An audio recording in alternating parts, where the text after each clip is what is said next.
81. O último dia. Os desfeitos são um desvio, uma pista, um enigma que pode não merecer sua atenção. Não dá para deixar de pensar neles. São fascinantes. Muitos são irracionais, como os esplêndidos das emoções humanas, só que muito mais desagradáveis. No entanto, parece que uns poucos deles conseguem pensar.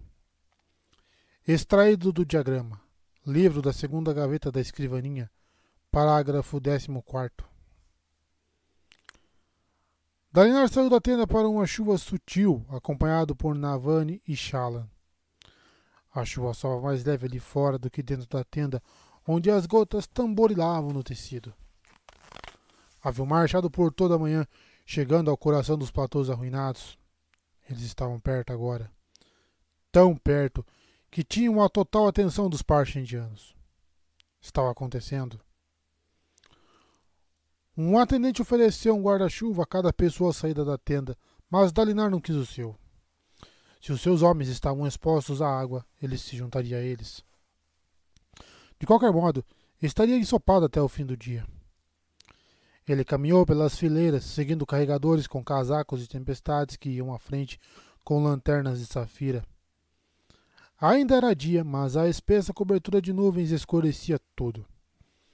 Ele usava a luz azul para se identificar. Roion e Aladar, ao verem que Dalinar havia recusado um guarda-chuva, o imitaram.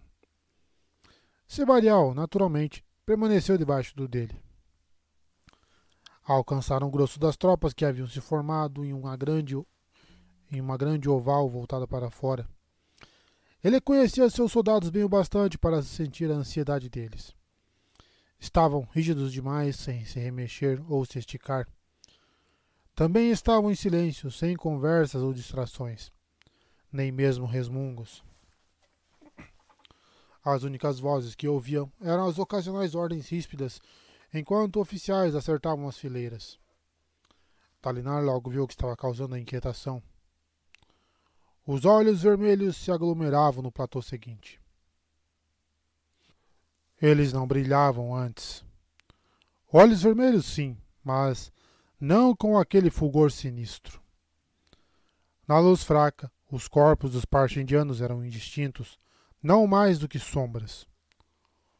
Os olhos carmesins pairavam como a cicatriz de Tawny, como esferas na escuridão, de cor mais profunda do que qualquer rubi. A barba dos Parshendianos frequentemente traziam pedaços de gemas trançadas, formavam padrões. Mas hoje eles não brilhavam. Tempo demais sem uma grande tormenta, Dalinar pensou. Mesmo as gemas nas esferas dos Alitianos, facetadas e, portanto, capazes de comportar luz por mais tempo, já tinham quase todas falhado àquela altura do pranto. Embora as gemas maiores talvez durassem por volta de mais uma semana. Eles haviam adentrado a parte mais escura do ano, o período em que a luz das tempestades não brilhava. Ah, Todo-Poderoso, sussurrou Roion, fitando aqueles olhos vermelhos. Ah, pelos nomes do próprio Deus! Em que você nos meteu, Dalinar? Você pode fazer alguma coisa para ajudar? Perguntou Dalinar baixinho, olhando para Shallan, que estava debaixo de um guarda-chuva ao seu lado, os guardas dela logo atrás. Com o rosto pálido, ela sacudiu a cabeça. Sinto muito. Os cavaleiros radiantes eram guerreiros, disse Dalinar bem baixinho. Se eram, então tenho muito que aprender. Então vá, disse Dalinar à garota. Quando houver uma abertura no combate, encontre o caminho até o retiro, se ele existir. Você é meu único plano de contingência luminosa. Ela assentiu. Dalinar, disse Aladar, parecendo horrorizado, enquanto contemplava os olhos vermelhos que formavam fileiras ordenadas no outro lado do abismo. Seja sincero. Quando você nos trouxe nesta marcha, esperava encontrar esses horrores? Sim. Era basicamente a verdade. Ele não sabia quais horrores encontraria, mas sabia que algo estava chegando. Você veio mesmo assim? Interpelou Aladar. Você nos arrastou até aqui, para essas planícies amaldiçoadas, deixou que fôssemos cercados por monstros, para sermos massacrados e... Dalinar agarrou Aladar pela frente da jaqueta e puxou-o para a frente. O movimento pegou o outro homem completamente desprevenido e ele se calou, arregalando os olhos. Eles são esvaziadores, sibilou Dalinar, a chuva escorrendo pelo seu rosto. Eles voltaram. Sim, é verdade. E nós, Aladar, temos uma chance de detê-los. Eu não sei se podemos impedir outra desolação, mas eu faria qualquer coisa, incluindo sacrificar a mim mesmo e a todo esse exército, para proteger Aledkar dessas criaturas. Entendeu? Aladar assentiu, os olhos esbugalhados. Eu esperava chegar aqui antes disso acontecer, continuou Dalinar. Mas não cheguei.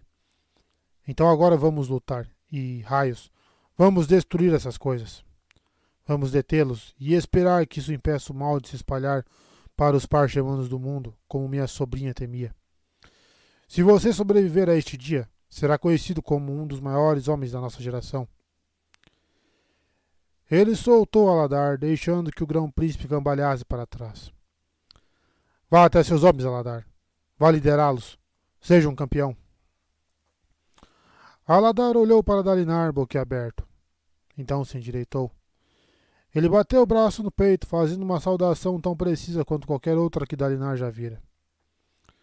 Assim será, Luminobre, disse Aladar, grão-príncipe da guerra.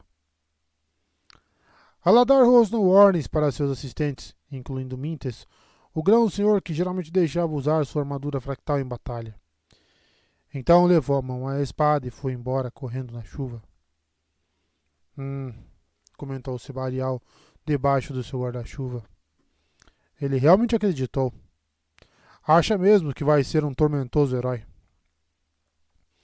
Agora ele sabe que eu estava certo sobre a necessidade de unificar Aledkar. Ele é um bom soldado.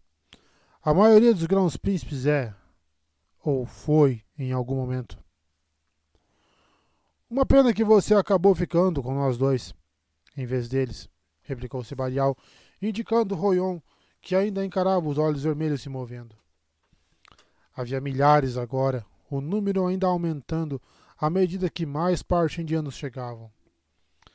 Batedores relataram que eles estavam se reunindo em todos os 3 platôs que faziam fronteira com o platô grande ocupado pelos aletianos. Eu sou inútil em uma batalha, continuou Sebarial, e os arqueiros de Royon serão desperdiçados nessa chuva. Além disso, ele é um covarde. Royon não é um covarde, contestou Dalinar, colocando a mão no braço do grão-príncipe mais baixo. Ele é cuidadoso. Isso não foi muito útil na disputa pelas gemas coração, onde homens como Sadeas jogavam vidas fora em troca de prestígio. Mas aqui, o cuidado é um atributo que prefiro em vez da imprudência. Royon virou-se para Dalinar, piscando para tirar a água dos olhos. Isso vai mesmo acontecer? Sim, confirmou Dalinar. Quero você com seus homens, Royon. Eles precisam vê-lo. Eles vão ficar assustados, mas você não. Você é cuidadoso, controlado. Sim. Sim. Você vai nos tirar dessa situação, certo? Não, não vou, disse Dalinar. Royon franziu o senho. Nós vamos nos tirar dessa situação juntos. Royon assentiu e não levantou objeções. Ele o saudou como Aladar, ainda que menos formalmente. Depois foi rumo ao seu exército no flanco do Nordeste, chamando seus ajudantes para que fornecessem os números das suas reservas. Da nação, disse Sebarial, assistindo Royon partir. Da nação. E quanto a mim, onde está meu discurso inspirador? Você vai voltar para a tenda de comando e ficar fora do caminho. Sebarial soltou uma gargalhada. Tudo bem, isso eu posso fazer. Quero Teleb no comando do seu exército, continuou Dalinar. E vou enviar tanto Serugiades quanto Rust para se juntarem a ele. Seus homens vão lutar melhor contra essas coisas, tendo alguns fractais na vanguarda. Todos os 3 eram homens que haviam recebido fractais depois da sequência de duelos de Adolim. Darei a ordem para que Taleb seja obedecido. Sebarial, chamou Dalinar. Sim. Se estiver disposto, queime algumas orações. Não sei se há alguém lá em cima escutando, mas mal não vai fazer. Dalinar se voltou para o mar de olhos vermelhos. Por que só eles estavam parados ali, assistindo?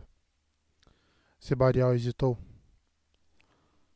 Não está tão confiante quanto fingiu estar para os outros dois, hein? Ele sorriu como se isso o confortasse, depois partiu. Homem estranho. Dalinar chamou um dos seus ajudantes, que foi dar as ordens para os 3 fractais Colin, primeiro tirando os Cerugiades, um homem esbelto cuja irmã Andolinha havia cortejado, do seu posto de comando nas fileiras, então correndo para chamar Taleb e explicar as ordens do grão-príncipe. Depois de cuidar disso, Dalinar foi até Navani. Preciso saber que você está segura na tenda de comando. Tão segura quanto possível. Então faça de conta de que estou lá, disse ela.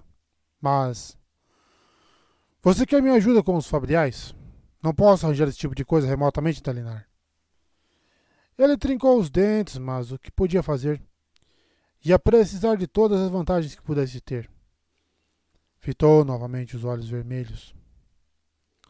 Parece que as histórias contadas ao redor de fogueiras e acampamentos ganharam vida, disse Rocha, o enorme carregador de pontes papaguampas. Dalinar nunca vira aquele sujeito guardando a ele ou aos seus filhos. Ele era um quarteleiro ou algo assim. Isso aí não devia existir. Por que eles não se movem? Eu não sei, respondeu Dalinar. Mande alguns dos seus homens trazerem relém aqui.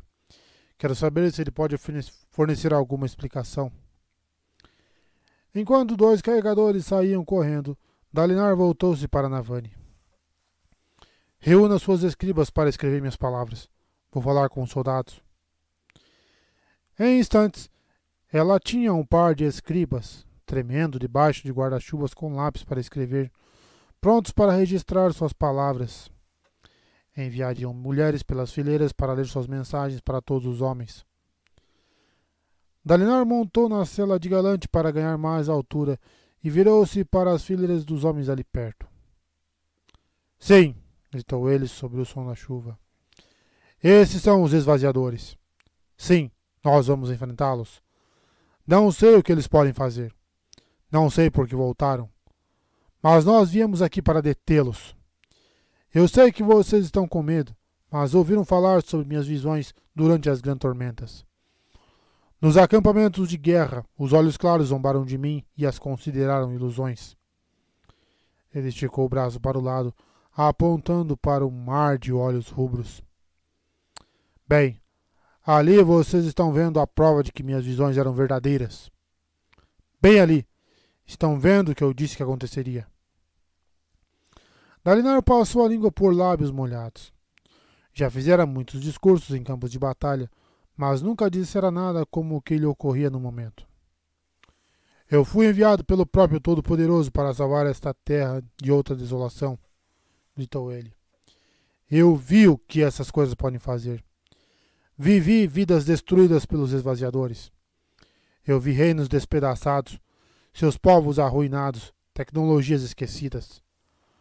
Eu vi a própria civilização levada à beira trêmula do colapso. Nós vamos impedir isso. Hoje vocês não vão lutar pelas riquezas de Olhos Claros, ou mesmo pela honra do seu rei. Hoje vocês lutam pelo bem de todos os homens. Vocês não vão lutar sozinhos. Confiem no que eu vi. Confiem nas minhas palavras. Se essas coisas voltaram, então o mesmo vale para as forças que já as derrotaram antes.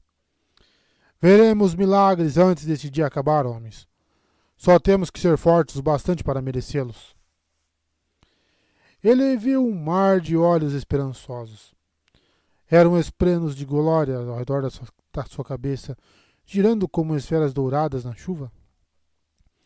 Suas escribas terminaram de escrever o curto discurso, então começaram apressadamente a fazer cópias para enviar por meio de mensageiras.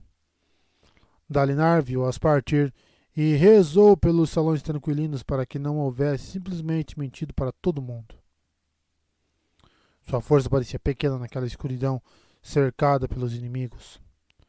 Logo, ele ouviria as próprias palavras sendo recitadas à distância, lidas para as tropas. Dalinar permaneceu sentado, Shallan ao lado do seu cavalo, embora Navani houvesse se afastado para checar os vários dos seus dispositivos. O plano de batalha exigia que eles esperassem um pouco mais, e Dalinar estava contente em fazê-lo. Com os abismos para atravessar, era muito melhor ser atacado do que atacar. Talvez os exércitos separados entrando em formação encorajassem os Parshendianos a iniciar a batalha ainda até ele. Felizmente, a chuva significava que não haveria flechas. As cordas não suportavam a umidade, e a cola animal nos arcos recurvos dos Parshendianos também não. Os Parshendianos começaram a cantar. O ritmo veio em um súbito rugido, cujo som era mais alto do que as chuvas, surpreendendo seus homens, fazendo com que dessem um passo para trás em uma onda. A canção não era nenhuma daquelas que Dalinar ouvira durante as investidas de platô. As notas eram mais separadas, mais frenéticas. Ela se elevou de toda parte, chegando dos 3 platôs dos arredores, gritada feito machados lançados contra os aletianos no platô do centro. Dalinar tremeu. O vento soprava contra ele, mais forte do que o normal durante o pranto. O vento jogava gotas de chuva contra o seu rosto. O frio era mortal. Luminobre. Dalinar virou-se na cela e notou 4 carregadores se aproximando junto com Helene. Ele ainda tinha o homem sob vigilância o tempo todo. Assinou para que seus guardas abrissem caminho, permitindo que o carregador Parshendiano chegasse correndo junto ao seu cavalo. Essa canção, disse Helene. Essa canção. O que é, homem? É a morte, sussurrou Helene. Luminobre, nunca ouvi isso antes, mas é um ritmo de destruição, de poder. Do outro lado do abismo, os Parshendianos começaram a brilhar. Minúsculas linhas vermelhas faiscavam ao redor dos seus braços, piscando e tremulando feito relâmpagos. O que é aquilo? Indagou Shallan. Dalinar estreitou os olhos e o outro golpe de vento varreu seu corpo. O senhor precisa impedir, disse Helene. Por favor, mesmo que precise matá-los. Não deixe que eles terminem. Era o dia da contagem regressiva que ele havia descrito nas paredes sem saber. O último dia. Dalinar tomou sua decisão por instinto. Chamou uma mensageira que veio correndo, a pupila de Techave, uma garota no seu 15º ano. Passe adiante, ordenou ele. Diga para o general Cal, na tenda de comando, para os chefes de batalhão, para meu filho, para Teleb e para os outros grãos príncipes. Vamos mudar de estratégia. Luminobre, qual é a mudança? Vamos atacar. Agora. Kaladin parou na entrada da área de treinamento dos Olhos Claros, a água escorrendo do pano encerado do seu guarda-chuva, surpreso com o que estava vendo.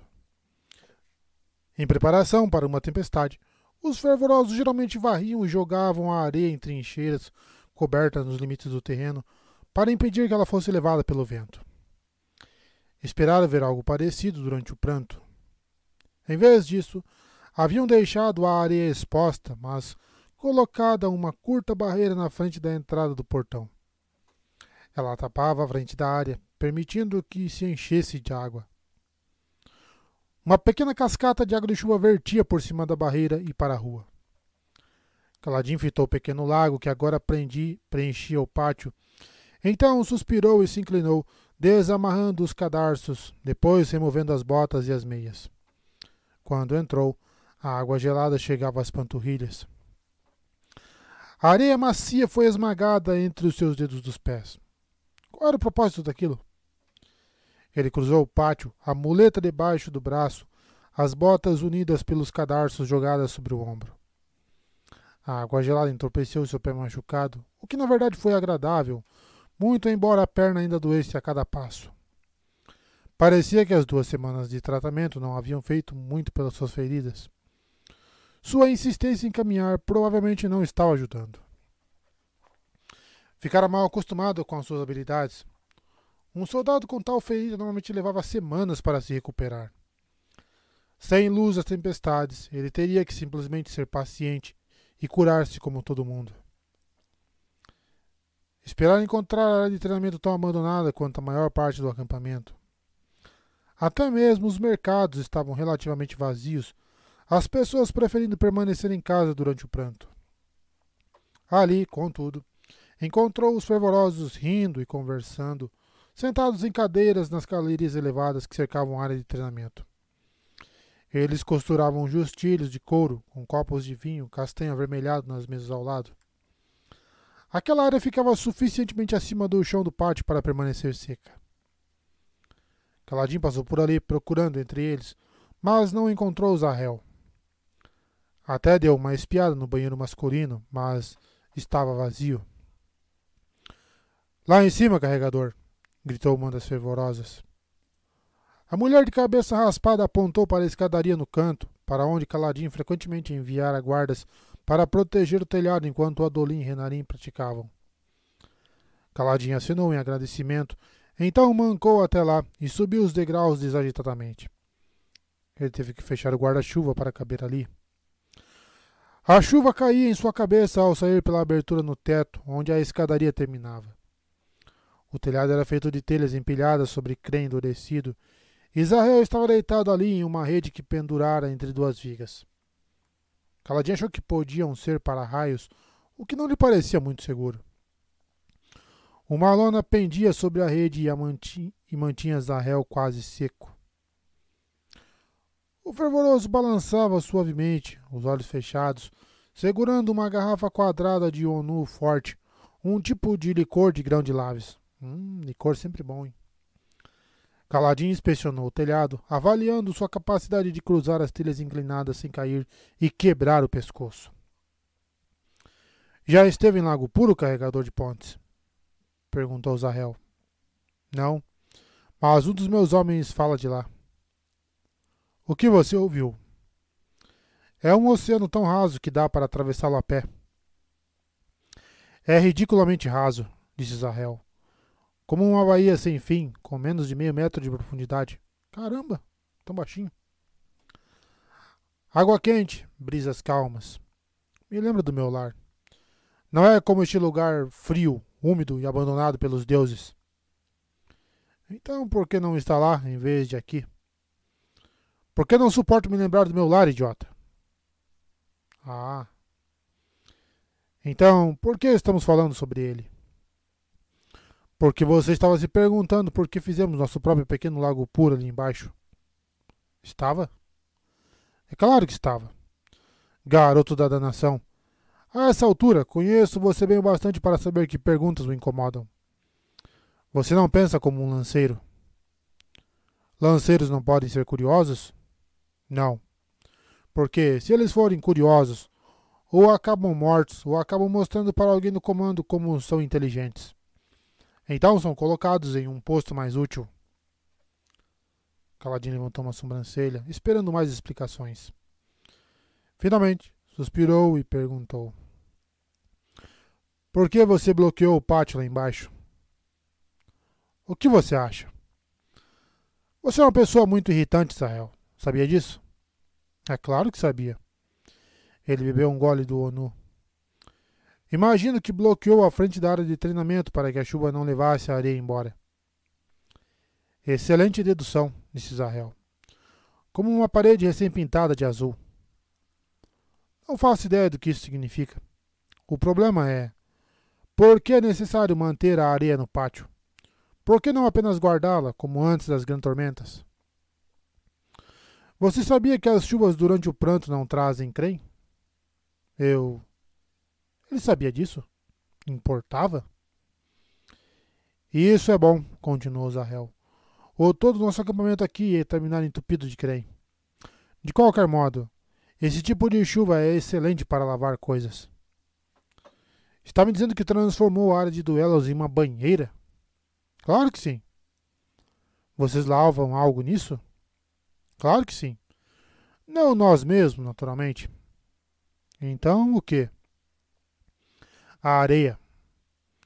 Caladinho franziu o senho, então espiou pela borda, olhando a piscina abaixo. Todo dia vamos lá e remexemos, disse Zahel. A areia se acomoda de volta no fundo e toda a sujeira se desprende, carregada pela chuva em pequenos riachos para fora do acampamento. Já pensou que seria preciso lavar a areia? Na verdade, não. Bem, mas é.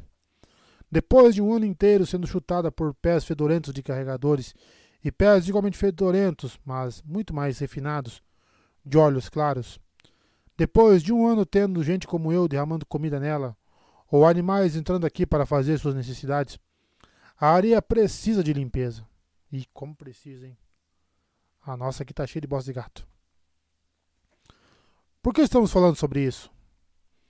Porque é importante, disse Zahel tomando um trago. Ou algo assim, não sei. Você que veio me procurar, garoto, interrompendo minhas férias. Então vai ter que me escutar tagarelando. Você devia dizer algo profundo. Você não me ouviu dizer que estou de férias? Caladinho continuou parado na chuva. Você sabe onde está o riso do rei? Aquele tolo, poeira? Não aqui, abençoadamente. Por quê? Caladinho precisava de alguém com quem conversar e havia passado a maior parte do dia procurando o riso. Não encontrara o homem, embora houvesse capturado e comprado um pouco de chouta de um vendedor de rua solitário. Era uma delícia. Isso não havia ajudado com seu mau humor. Então desistira de encontrar riso e procurar a Zahel em vez disso. Parecia ter sido um equívoco. Caladinho suspirou, voltando-se para descer as escadas. O que você queria? Perguntou Zahel. O homem havia aberto um olho, fitando Caladinho. Você já teve que escolher entre duas opções igualmente desagradáveis? Todos os dias em que escolho continuar respirando. Estou preocupado que algo horrível aconteça, disse Caladinho. Eu posso impedir, mas essa coisa horrível pode ser o melhor para todo mundo, se acontecer. Nenhum conselho? Escolha a opção que o permita que você durma mais fácil à noite, disse Zahel, agitando seu travesseiro. O velho fervoroso fechou os olhos e se recostou. Era o que eu gostaria de ter feito. Caladinho desceu os degraus. Lá embaixo, não pegou seu guarda-chuva. Já estava ensopado de qualquer modo. Em vez disso, procurou nas prateleiras laterais do pátio até encontrar uma lança, uma verdadeira, não de treinamento. Então pousou sua muleta no chão e mancou até a água. Ali, ele assumiu a postura de um lanceiro e fechou os olhos. A chuva caía ao redor, salpicava a água da piscina, escorria pelo telhado, tamborilava nas ruas lá fora. Caladinho sentia-se esgotado, como se seu sangue houvesse sido sugado. A melancolia fazia com que quisesse ficar sentado, quieto. Em vez disso, começou a dançar com a chuva. Ele passou pelas formas de combate com a lança, fazendo o possível para não colocar peso sobre a perna ferida. Ele esguichou água, procurou paz e propósito nas formas familiares. Não encontrou nenhum dos dois. Seu equilíbrio estava prejudicado e sua perna gritava. A chuva não o acompanhava, só o incomodava. Pior que isso, o vento não soprava. O ar parecia morto. Caladinho tropeçou nos próprios pés, girou a lança ao redor de si, então a deixou cair de modo desajeitado. Ela saiu voando e caiu na piscina. Enquanto ia pegá-la, ele notou os fervorosos prestando atenção com olhares desde perplexos a divertidos. Tentou novamente. Formas simples da lança, sem girar a arma, sem se exibir. Passo, passo, investida. A haste da lança parecia errada nos seus dedos, sem equilíbrio. Raios! Fora em busca da tranquilidade, mas ficou cada vez mais frustrado enquanto tentava praticar. Quanto da sua habilidade com a lança viera dos seus poderes? Não era nada sem eles? Kaladin deixou a lança cair novamente depois de tentar um simples giro e estocada. Estendeu a mão para pegá-la e viu um espreno de chuva pousado junto à arma na água, olhando para cima sem piscar. Ele agarrou a lança com um rosnado, então ergueu os olhos para o céu. Ele merece! Berrou para as nuvens. A chuva o açoitava. Dê-me um motivo porque ele não merece! Gritou Kaladin, sem se importar se os fervorosos estavam ouvindo. Pode não ser culpa dele, e ele pode estar tentando, mas ainda está falhando. Silêncio. É correto remover um membro ferido? Sussurrou Kaladin. É isso que se faz. Para... De onde vieram essas palavras? Temos que fazer o possível para sobreviver, filho. Transforme uma desvantagem em vantagem sempre que puder. A morte de Tien. Naquele momento horrível, enquanto assistia impotente seu irmão morrer. O próprio líder de esquadrão de Tien havia sacrificado os recrutas treinados para ganhar um momento de vantagem. Aquele líder de esquadrão havia falado com Kaladin depois que tudo acabara. Temos que fazer o possível para sobreviver. Fazia sentido, de uma maneira horrível e perversa. Não fora culpa de Tien. Ele havia tentado e falhara mesmo assim. Então o mataram. Kaladin caiu de joelhos na água. Todo-Poderoso. Ah, Todo-Poderoso. O rei. O rei era o Tien de Dalinar. Atacar? Questionou Adolin. Tem certeza de que foi isso que meu pai disse?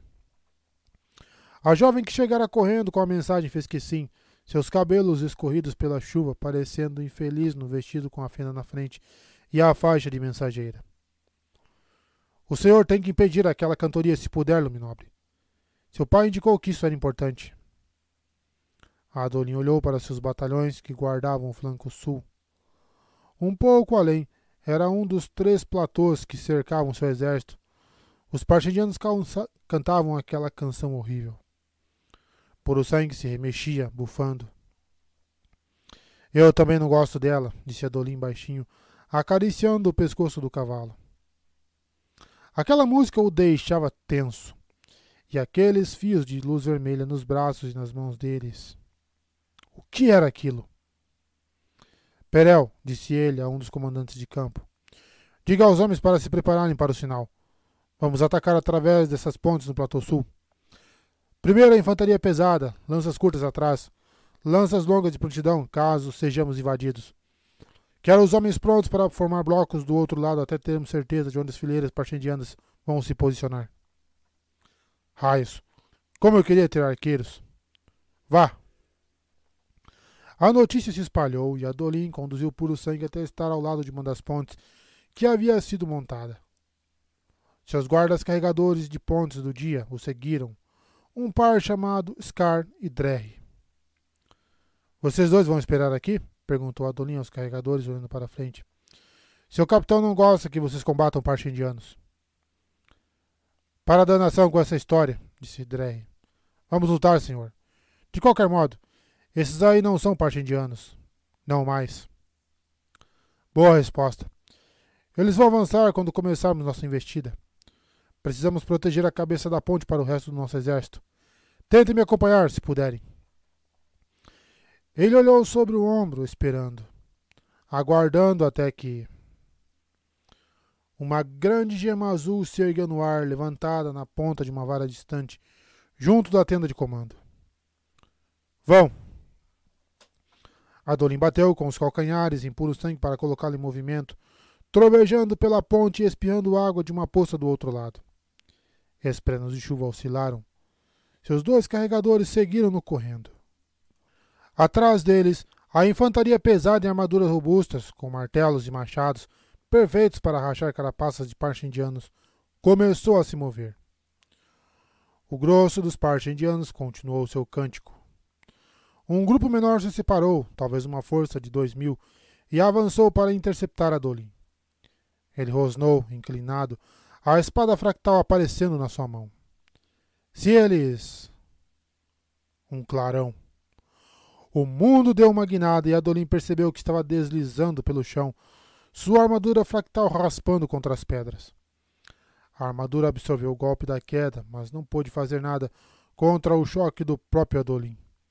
O mundo girou e a água entrou pelas fendas do seu elmo, molhando seu rosto. Quando ele parou, fez força para se colocar de pé. Tropeçou, estalando e golpeando para os lados, para o caos de algum parchendiano haver se aproximado. Piscou para tirar a água dos olhos sob o elmo, então se orientou na mudança da paisagem diante dele. Branco em meio ao marrom e cinza. O que era aquilo? Finalmente sua vista clareou bastante para dar uma boa olhada. A brancura era um cavalo, caído no chão. Adolin soltou um grito brutal, um som que ecoou no seu elmo. Ele ignorou os berros dos soldados, o som da chuva, o estrondo súbito e antinatural atrás dele, e correu até o corpo no chão. Puro sangue. Não, não, não, disse Adolin, caindo de joelhos ao lado do cavalo, que tinha uma estranha queimadura ramificada por todo o pelo branco do flanco. Larga, retorcida. Os olhos escuros de puro sangue, abertos na chuva, não piscavam. Adolin levantou as mãos, subitamente hesitante em tocar o animal. Um jovem em um campo desconhecido. Puro sangue não se movia. Mais nervoso naquele dia do que durante o duelo que conquistara sua espada. Gritos. Outro estalo no ar, agudo, imediato. Eles escolhem seu cavaleiro, filho. Nós nos conectamos às fractais, mas qualquer homem, corajoso ou covarde, pode estabelecer um vínculo com uma espada. Não é assim aqui, nesse solo. Só os merecedores vencem aqui. Mover-se. Chorar depois. Mover-se. Adolin rugiu, levantando-se de um salto e avançando além dos dois carregadores que nervosamente o guardavam com lanças. Ele iniciou o processo de invocar sua espada e correu até o combate à frente. Só instantes haviam se passado, mas as fileiras aletianas já estavam entrando em colapso. Parte da infantaria avançava em grupos, enquanto outros soldados haviam se agachado, atordoados e confusos. Outro clarão, acompanhado por um estrondo no ar. Relâmpago. Relâmpago vermelho que vinha em lampejos de grupos de parchendianos, então desaparecia em um piscar de olhos.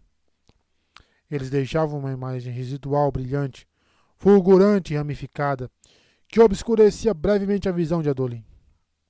Adiante, homens caíam, fritos dentro das armaduras.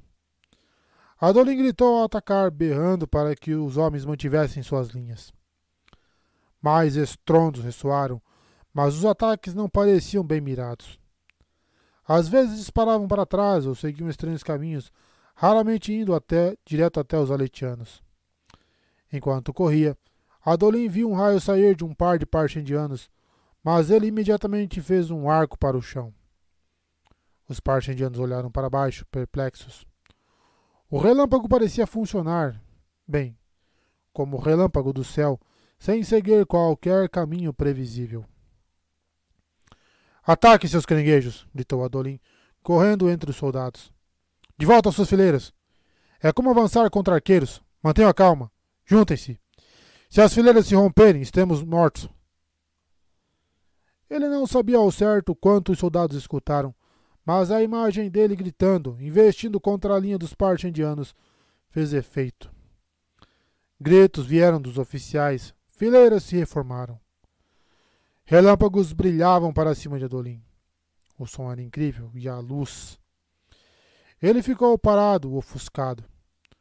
Quando o raio sumiu, percebeu que estava completamente ileso. Olhou para a armadura que vibrava suavemente, um zumbido que arrepiava a pele de uma maneira extremamente reconfortante. Ali perto, outro estrondo de relâmpago atingiu um pequeno grupo de parchendianos, mas não o cegou. Seu elmo, que sempre era parcialmente translúcido por dentro, escureceu em uma faixa irregular, se sobrepondo perfeitamente ao relâmpago. Adolin sorriu com dentes trincados, sentindo uma selvagem satisfação enquanto disparava contra os parchendianos e golpeava seus pescoços com uma espada fractal. Segundo as antigas histórias, a armadura que estava usando havia sido criada para combater aqueles mesmos monstros. Muito embora aqueles soldados parchendianos fossem mais esguios, de aparência mais feroz do que aqueles que havia lutado anteriormente, seus olhos queimavam de modo igualmente fácil. Então eles caíam mortos, e algo saía de seus troncos, pequenos esplanos vermelhos, como minúsculos relâmpagos, que zuniam no ar e desapareciam. Eles podem ser mortos, gritou um dos soldados ali perto. Eles podem morrer. Outros repetiram o grito, passando pelas fileiras. Por mais óbvia que parecesse a revelação, ela estimulou suas tropas, que avançaram. Eles podem morrer. Shallan estava desenhando, freneticamente. Um mapa de tinta, cada linha precisa. A folha grande, confeccionada segundo as suas ordens, cobriu uma ampla tábua no chão. Era o maior desenho que já fizera. Ela o preenchera seção por seção enquanto viajavam. Prestava pouca atenção às outras eruditas na tenda. Elas eram uma distração, mas uma distração importante. Outra linha, ondulada nas laterais, formando um platô fino. Era uma cópia daquela que havia desenhado em 7 outros lugares no mapa. As planícies eram um padrão radial, quádruplo espelhado no centro de cada quadrante, então qualquer coisa que desenhasse em um quadrante podia ser repetido nos outros, espelhada da maneira apropriada. O lado oriental estava desgastado, sim, então o seu mapa não seria preciso naquela área, mas, por coesão, precisava concluir aquelas partes, para que pudesse ver o padrão inteiro. Batedora se apresentando, disse uma mensageira, entrando subitamente na tenda, junto com uma rajada de vento úmido. Aquele vento inesperado quase parecia o vento antes de uma grande tormenta. Qual é o relatório? Indagou Inadara. A mulher severa supostamente era uma grande erudita. Ela lembrava Shallan dos fervorosos do seu pai. No canto do recinto, o príncipe Renarin estava vestido com sua armadura fractal, os braços cruzados. Tinha ordens de proteger todas elas, caso os parchendianos tentassem invadir o platô de comando. O grande platô central é exatamente como o parchemano nos contou, disse a batedora, sem fôlego. Está apenas a um platô de distância para leste. Lin era uma mulher de aparência firme, com longos cabelos pretos e olhar atento. É obviamente habitado, muito embora não pareça haver ninguém lá no momento. E os platôs ao redor? Indagou Inadara. Shin e Felt estão explorando essas áreas, disse Lin. Felt deve voltar em breve. Posso fazer para vocês um desenho aproximado do que vi no platô central. Faça isso, disse Inadara. Precisamos encontrar esse sacro portal. Shallan secou uma gota d'água caída do casaco de Lin do seu mapa, então continuou desenhando. O caminho que o exército percorrera dos acampamentos de guerra até o interior das planícies havia permitido que ela extrapolasse e desenhasse 8 cadeias de platôs, 2 de cada, espelhadas. Começando a partir dos 4 lados das planícies e avançando para o meio. Já havia quase completado o último daqueles 8 braços que se estendia para o centro. A essa curta distância, os relatos anteriores dos batedores e o que a própria Shallan havia visto permitiram que ela preenchesse tudo ao redor do centro. As explicações de Helene tinham ajudado, mas ele não fora capaz de desenhar os platôs centrais para ela. Nunca havia prestado atenção no formato e Shallan necessitava de precisão. Felizmente, os relatórios anteriores haviam sido praticamente o bastante. Ela não precisava de muito mais. Estava quase pronto. O que a senhora acha? Perguntou Lin. Mostre isso para a luminosa Shallan.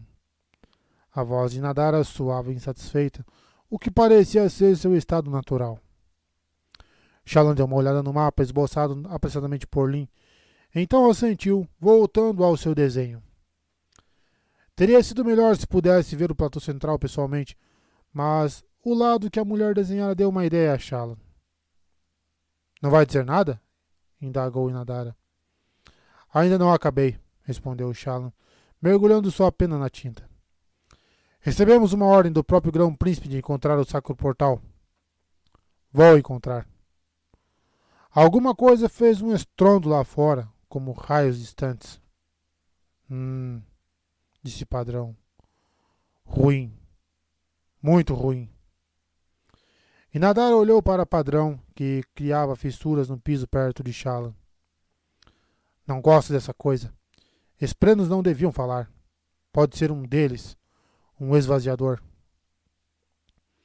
Eu não sou um espreno do vazio, disse Padrão. Luminosa Shallan. Ele não é um espreno do vazio, disse Shallan distraidamente. Devíamos estudá-lo, insistiu Inadara. Há quanto tempo você diz que ele a segue? Um passo pesado soou no chão. Renarin se aproximando. Shallan teria preferido manter Padrão em segredo, mas quando os ventos começaram a se intensificar, ele passou a zumbir bem alto. Não havia como evitar, agora que ele tinha atraído a atenção das eruditas. Renarin se inclinou para vê-lo. Ele parecia fascinado por Padrão. E não era o único. Ele provavelmente está envolvido, disse Nadara. Você não deveria ignorar uma das minhas teorias tão rapidamente. Ainda acho que ele pode estar relacionado aos esvaziadores. Você não sabe nada sobre padrões, velha humana, disse Padrão, bufando. Quando ele havia aprendido a bufar? Esvaziadores não têm um padrão. Além disso, li sobre eles na sua cultura. São mencionados braços finos como ossos e rostos pavorosos. Na minha opinião, se deseja encontrar um, o espelho parece o local adequado para começar sua busca. Tá porra. Inadara recuou. Então saiu pisando duro, indo conversar com a luminosa Velate e o fervoroso Izazik sob a interpretação deles do mapa de Shallan. Shallan sorriu enquanto desenhava. Isso foi espirituoso. Estou tentando aprender, replicou o Padrão. Insultos, em particular, serão muito úteis para meu povo, já que são verdades e mentiras combinadas de uma maneira muito interessante. Os estrondos continuaram do lado de fora. O que é isso? Perguntou ela em voz baixa, enquanto concluía outro platô. Esprenos de tempestade, respondeu o Padrão. Eles são um tipo de esprenos do vazio. Isso não é bom. Sinto que há algo muito perigoso se formando. Desenhe mais rápido. O Sacro Portal deve estar em algum lugar no centro do platô, disse Nadara para seu grupo de eruditas. Nunca conseguiremos procurar por toda a área a tempo, respondeu um dos fervorosos, um homem que parecia estar constantemente removendo os óculos e os limpando. Ele os colocou de volta. Aquele platô é de longe o maior que já encontramos nas planícies. Isso era um problema. Como encontrar o Sacro Portal? Podia estar em qualquer lugar.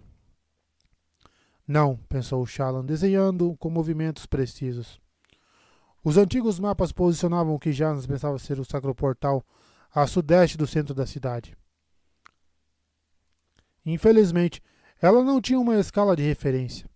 A cidade era antiga demais e todos os mapas eram cópias de cópias de cópias ou recriações de descrições.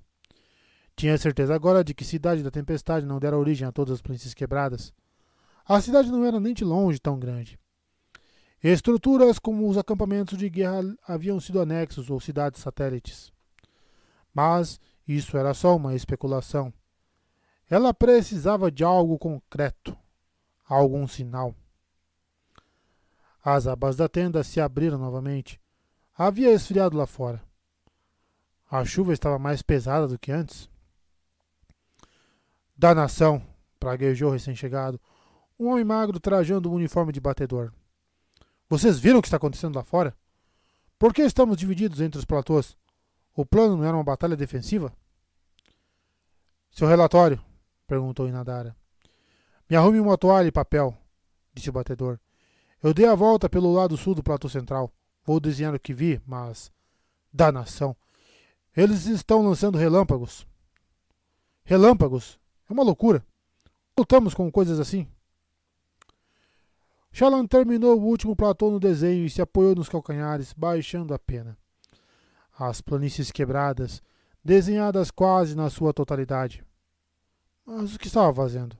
De que adiantava aquilo? Vamos fazer uma expedição para o platô central, disse Nadara. Luminobre Renarin, vamos precisar da sua proteção. Talvez na cidade dos Parchendianos encontremos idosos ou trabalhadores e podemos protegê-los como o Luminobre Dalinar instruiu. Eles podem saber sobre o Sacro Portal. Se não, podemos começar a invadir edifícios e procurar pistas. Lento demais, pensou Shallan. O batedor recém-chegado se aproximou do grande mapa de Shallan. Ele se inclinou, inspecionando-o enquanto se secava com uma toalha. Shallan olhou feio para ele. Se derramasse água no mapa depois de todo o seu trabalho... Isso está errado, disse ele. Errado? A arte dela? Claro que não estava errado. Onde? Indagou, exausta. Aquele platô ali, disse o homem apontando. Não é longo e fino como a senhorita desenhou. É um círculo perfeito, com grandes vãos entre ele e os platôs a leste e oeste. Isso é improvável, disse Shallan. Se fosse desse jeito... Ela hesitou. Se fosse desse jeito, não combinaria com o padrão. Muito bem. Então arrume para a luminosa Shallan um esquadrão de soldados e faça o que ela disser, ordenou Dalinar, virando-se e levantando o braço contra o vento. Renarin assentiu. Abençoadamente, ele havia concordado em usar a armadura para a batalha, em vez de continuar com a Ponte 4. Dalinar mal compreendia o rapaz ultimamente. Raios. Nunca conhecera um homem capaz de parecer desajeitado em uma armadura fractal, mas seu filho conseguia. A torrente de chuva trazida pelo vento passou. A luz das lanternas azuis refletia na armadura molhada de Renarin. Vá, disse Dalinar. Proteja as eruditas nessa missão. Eu... disse Renarin. Pai, eu não sei... Isso não foi um pedido, Renarin. Siga suas ordens, ou entregue essa tormentosa armadura para alguém que vá seguir. O garoto cambaleou para trás, então fez uma saudação com um som metálico. Dalinar apontou para Gaval, que gritou algumas ordens, reunindo um esquadrão. Renarin seguiu Gaval e se afastaram juntos. Paz das tempestades. O céu estava cada vez mais escuro.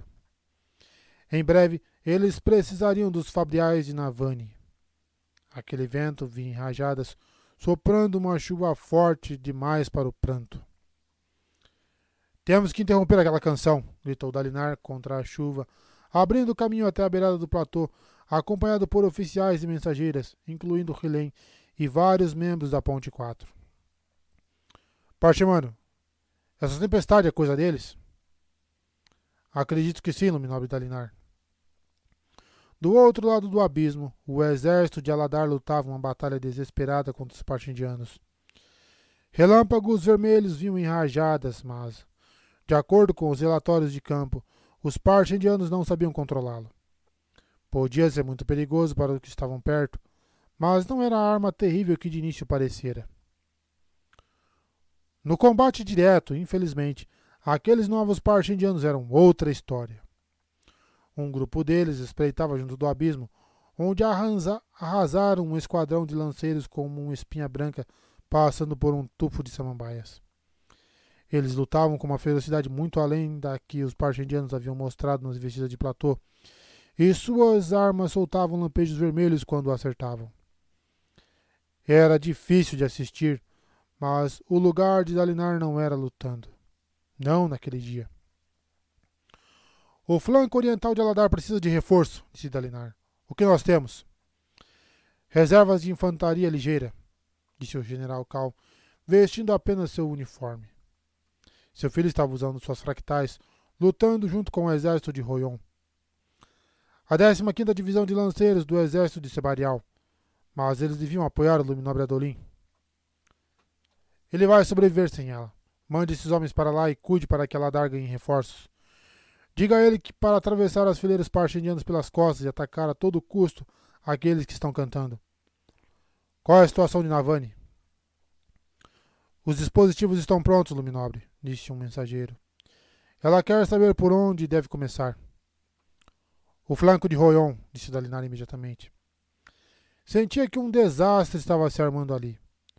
Discursos eram ótimos, mas, mesmo com o filho de Cal combatendo naquele fronte, as tropas de Royon eram as piores ali.